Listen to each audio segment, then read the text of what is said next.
Hey guys, welcome back to another video.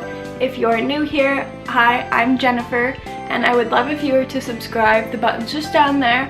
Today I'm showing you 4 easy do-it-yourself fall treat recipes. I will have stuff linked down in the description box, what I used, and the recipe and whatnot. So make sure to check out the description box below. So the first one I did were chocolate covered pretzels that were supposed to look like pumpkins. I worked with what I had in the pantry. I didn't really want to go out and buy stuff. I wanted to use ingredients that I already had in the pantry that possibly everyone else would already have. All you need is some pretzels. I used white chocolate and I got some green M&Ms for the leaves. And you can use sprinkles if you want, that's optional, it's totally up to you. So basically all I did was take apart the white chocolate bar and put it in a bowl for it to melt.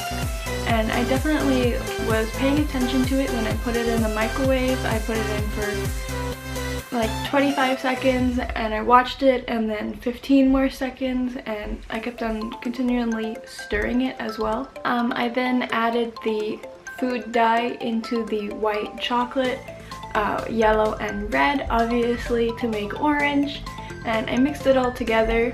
My icing didn't get completely orange, I don't know why. And then obviously I dipped the pretzels into the milk chocolate and put it on a plate, let it sit, and then I added the green M&M for a leaf. That was basically it. I just did as many pretzels as I had that would use up all the chocolate coating. And that was that. I put sprinkles on a few of them. I did put them in the fridge to help it set better, and yeah, that was that. And they were super good and everyone in my family did like them. They got eaten pretty fast, so that was a success.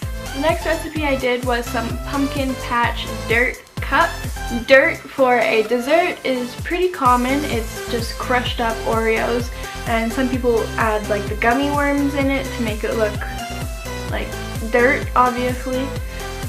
So all you have to do for this is make some chocolate pudding or whatever you choose. You could do butterscotch or vanilla or, you know, whatever. I did chocolate pudding and it was so easy. All I had to do was add milk to it and stir it up together.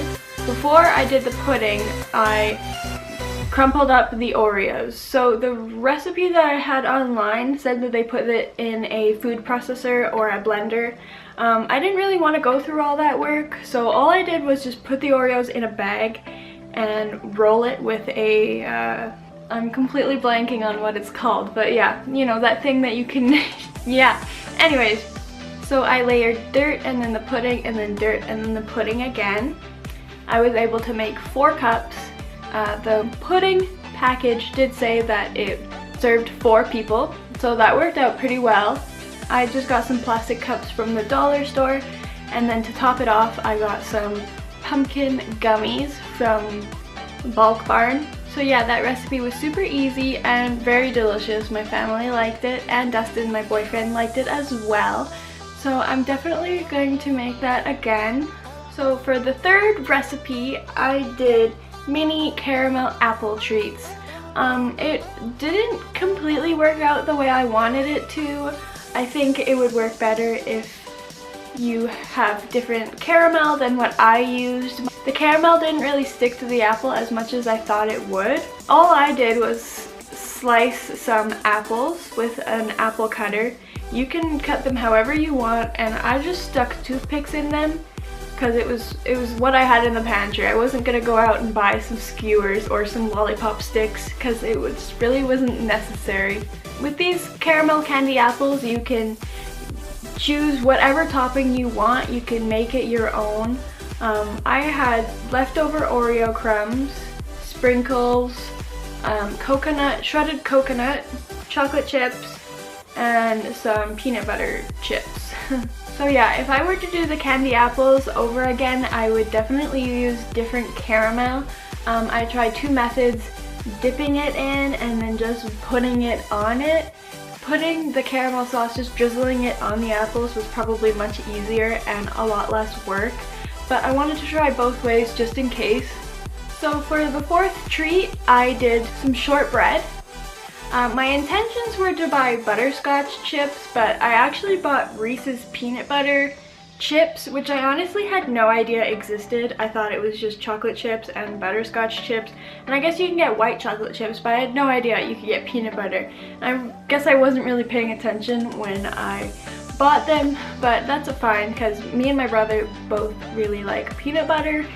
So the shortbread is probably the hardest one, but it was still so simple.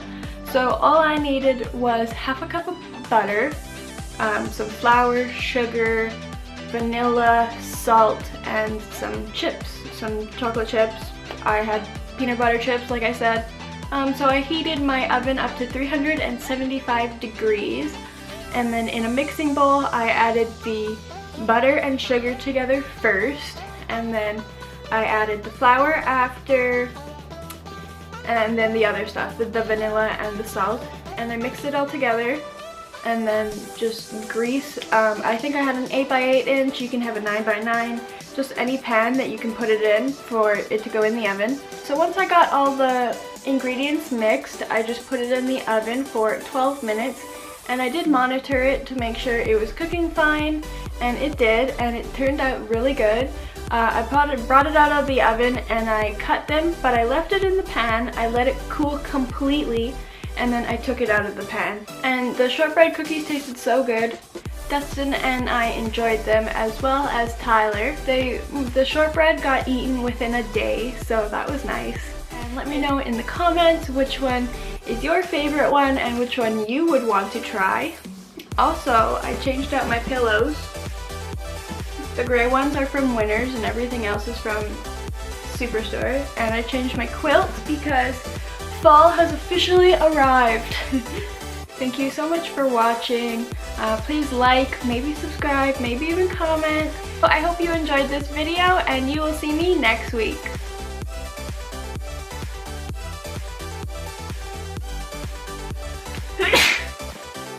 I'm sure dirt for the retro for